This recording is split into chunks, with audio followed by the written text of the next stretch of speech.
Hello and welcome to the Voice of Iron, and in this session, we'll be reading SCP-095, Object Class, Safe.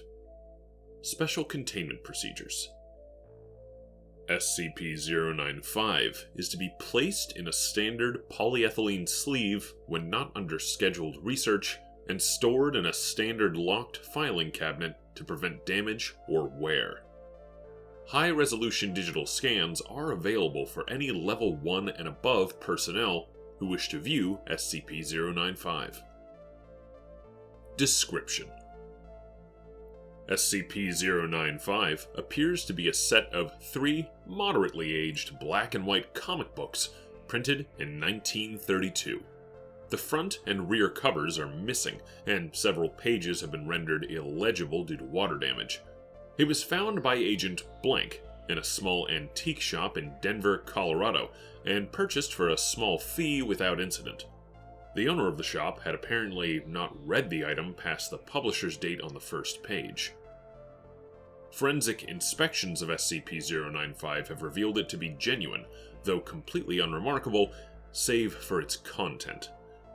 It is printed on cheap pulp paper and inked with dyes common to other publications of its era. The publisher's stamp indicates that it was produced by Future Funnies, a company operating out of the town of Purple Lake, Ohio. All research and inquiries thus far have shown both the company and the town to be completely non-existent. The comic itself is a pulp science fiction story entitled The Atomic Adventures of Ronnie Raygun, featuring a lead character bearing an unmistakable resemblance to former United States President Ronald Reagan. Each story opens with a large panel reading, "In the far-fetched future world of the 1980s, only Ronnie Raygun can save the day." It appears to follow an episodic format with one self-contained story per publication. The 3 stories are briefly described below. Ronnie vs. Space Admiral Carter. This story pits planetary governor Ronnie Raygun and his sidekick Space Major Herbert against the titular Space Admiral Carter as they both vie for the political position of Space Marshal. The events loosely follow the events of the 1980 presidential election. Space Assassin! This story follows a character named Spaceman Hinckley as he prepares to assassinate Space Marshal Raygun.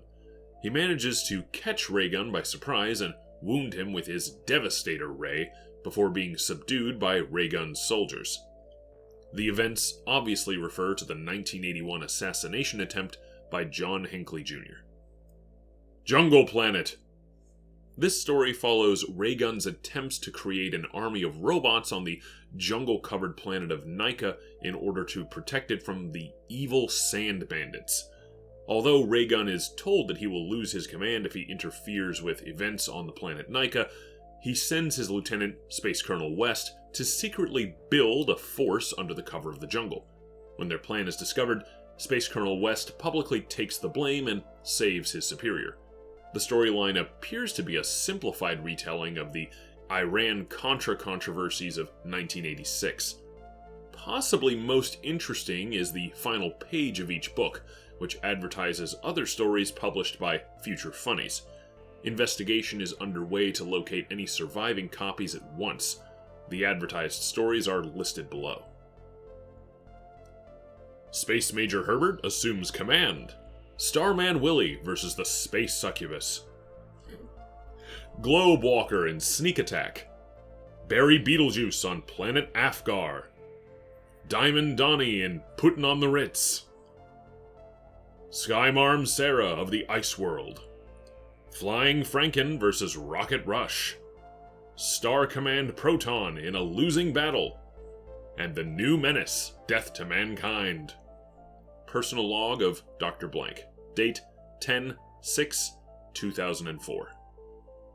I don't think I need to emphasize how important it is to recover any and all of the advertised stories immediately, the final 2 in particular.